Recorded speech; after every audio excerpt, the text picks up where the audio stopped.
ओम नमो भगवते वासुदेवाय। आप सबका स्वागत है मेरे चैनल में। आज हम सुन रहे हैं इंदिरा एकादशी की व्रत कथा, जो कि इस प्रकार है। युधिष्ठिर ने भगवान मधुसूद से पूछा कि कृपा करके मुझे ये बताइए कि अश्विन के कृष्ण पक्ष में कौन सी एकादशी होती है। तो भगवान श्री कृष्ण ने बोला कि अश्विन के कृष्ण पक्ष में इंदिरा नाम की एकादशी होती है। युधिष्ठिर ने भगवान मधुसूदन जी से कहा कि हे प्रभु, ये एकादशी किस प्रकार की है, मुझे कृपा कर बताइए। तो भगवान श्री कृष्ण बोले कि इस एकादशी के व्रत के प्रभाव से बड़े बड़े पापों का नाश हो जाता है। नीच योनि में पड़े हुए पितरों की भी यह एकादशी संतुष्टि प्रदान करती है, मुक्ति दिलाती है उनको। कथा इस प्रकार है। सत्ययुग में इंद्रसेन नाम से विख्यात राजा थे। इंद्रसेन एक बहुत ही प्रतापी राजा था। राजा अपनी प्रजा का पालन पोषण अपनी संतान के समान करता था। राजा के राज्य में किसी भी चीज़ की कोई कमी नहीं थी। राजा भगवान विष्णु जी के परम उपासक थे। एक दिन अचानक नारद मुनि का राजा इंद्रसेन की सभा में आगमन हुआ। नारद मुनि राजा के पिता का संदेश लेके पहुँचे थे। इसके बाद वे इस प्रकार बोले कि मैंने तुम्हारे पिता को देखा था। वे व्रत भंग के दोष से नरक आए थे। राजन, उन्होंने तुमसे कहने के लिए एक संदेश दिया है, उसे सुनो। उन्होंने कहा है कि इंदिरा के व्रत का पुण्य देकर मुझे स्वर्ग में भेज दो। उनका यह संदेश लेके मैं तुम्हारे पास आया हूँ। राजन, अपने पिता को स्वर्गलोक की प्राप्ति कराने के लिए इंदिरा का व्रत करो। राजा ने पूछा, कृपया करके इंदिरा का व्रत कैसे किया जाएगा, मुझे बताइए।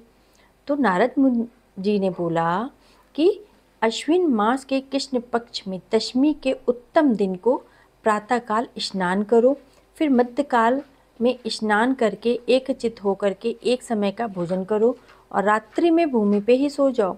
रात्रि के अंत में निर्मल प्रभात होने पर एकादशी के दिन दातुन करके मुँह धोएं। इसके बाद भक्ति भाव से निर्मित होकर के आप मंत्र करते हुए उपवास का नियम ग्रहण करें।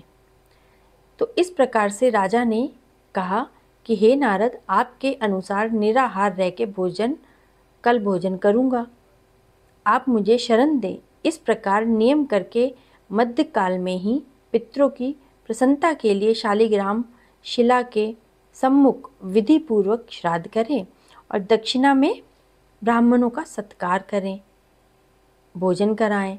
पितरों को दिए हुए अन्न में पिंड को सूंघकर विद्वान पुरुष गाय को खिला दें। फिर भगवान का पूजन करके रात्रि में उनके समीप बैठ के जागरण करें। सुबह होने पे द्वादशी के दिन पुनः भक्ति पूर्वक श्री हरि की पूजा करें। इसके बाद ब्राह्मणों को भोजन कराएं। भाई बंधु नाती पुत्र आदि के साथ स्वयं भोजन भी करें। नारद जी ने कहा कि इस तरह से व्रत रखने से तुम्हारे पिता को मोक्ष की प्राप्ति हो जाएगी और उन्होंने श्री हरि के चरणों में उनको जगह मिल जाएगी। राजा इंद्रसेन ने नारद जी के कहे अनुसार इंदिरा एकादशी का व्रत किया, जिसके पुण्य से उनके पिता को मोक्ष की प्राप्ति हो गई और वो श्री हरि के पास वैकुंठ चले गए। इंदिरा एकादशी के पुण्य प्रभाव से राजा इंद्रसेन को भी मृत्यु के बाद वैकुंठ की प्राप्ति हुई। तो इस प्रकार से इस व्रत को करने से आपके तथा आपके परिवार के पितरों को भी मुक्ति मिलती है। अब इस व्रत के बारे में हम बात करेंगे कि व्रत की तिथि क्या है। एकादशी व्रत का पारण द्वादशी तिथि में करना उपयुक्त माना जाता है। द्वादशी तिथि एकादशी के दूसरे दिन जो होता है उसको कहते हैं। अब हमारे लिए ये है कि हिंदू धर्म में एकादशी व्रत को बहुत ही विशेष महत्व दिया गया है। हर महीने के कृष्ण शुक्ल पक्ष को एकादशी व्रत रखा जाता है।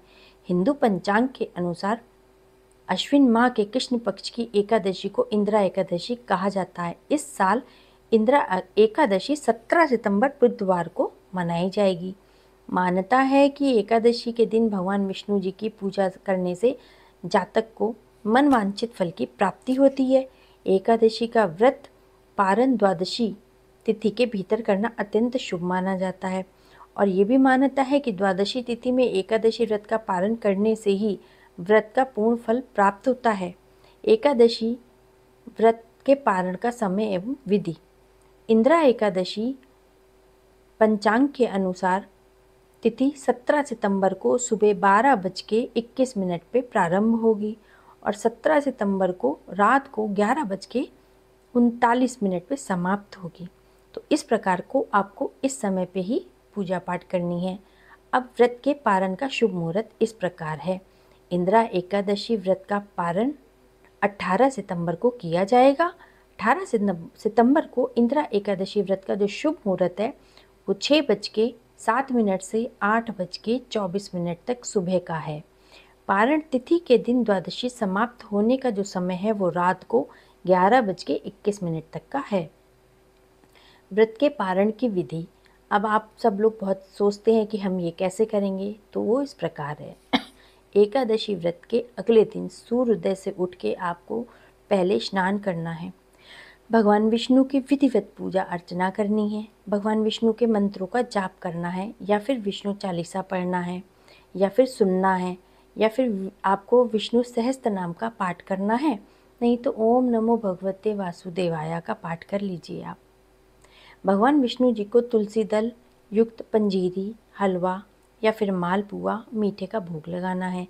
अब सात्विक भोजन ग्रहण करने के बाद एकादशी व्रत का पारण करिएगा। इस प्रकार से आपके पारण की विधि इस प्रकार है। अब आपको इस व्रत को करने से आपके सारे दुख और तकलीफ़ें ख़त्म हो जाएंगी और आपको परम सुख की प्राप्ति होगी। आपके पितरों को भी परम सुख की प्राप्ति होगी। आप 17 सितंबर को इंदिरा एकादशी में कुछ उपाय हैं वो भी कर सकते हैं कि आप विष्णु चालीसा का पाठ करिए, केले के पेड़ में जल चढ़ाइए, विधिवत पूजा करें, केले के पेड़ के नीचे घी का 5 दिए जलाएं, गरीब और ब्राह्मणों को भोजन कराएं। धन से जुड़ी दिक्कत है अगर, तो उससे राहत पाने के लिए आप श्री हरि विष्णु का केसर वाले दूध से अभिषेक करें और 108 बार ओम नमो भगवते वासुदेवाय नमः का जाप करिए। ओम नमो भगवते वासुदेवाय नमः। उसके बाद आप श्रीमद् भागवत कथा का पाठ भी कर सकते हैं और गोधूली बेला में आप तुलसी के पेड़ के नीचे दीपक जला सकते हैं। इस प्रकार से आप ये सब करके आप अपने परिवार को और अपने पितरों को और श्री हरि को आप सबको प्रसन्न कर सकते हैं। कुछ चीज़ें होती हैं जो हमको नहीं पता होती हैं, लेकिन हम उसके बारे में जानकारी नहीं रखते हैं, तो वो इस प्रकार हैं। जैसे हमको इस दिन विष्णु सहस्त्र नाम का पाठ करना चाहिए या फिर सुनना चाहिए और आप पंचामृत से अभिषेक करिए श्री हरि का। आपकी सारी दिक्कतें दूर हो जाएंगी, घर से निगेटिविटी भी चली जाएगी। मुख्य द्वार में आप शाम को दीपक जलाइए। उसके बाद आप पीली चीज़ों का दान करिए जो कि बहुत ही शुभ होता है। विष्णु भगवान जी को चने की दाल और गुड़ का भोग लगाया जाता है। माता लक्ष्मी मैया को भी एकादशी के व्रत में पूजा जाता है, उनको श्रृंगार का सामान चढ़ाया जाता है। भजन कीर्तन करिए तो बहुत प्रसन्न होते हैं। श्री हरि और लक्ष्मी मैया दोनों प्रसन्न होते हैं। तो विष्णु भगवान जी की जय, लक्ष्मी मैया की जय। ओम नमो भगवते वासुदेवाय।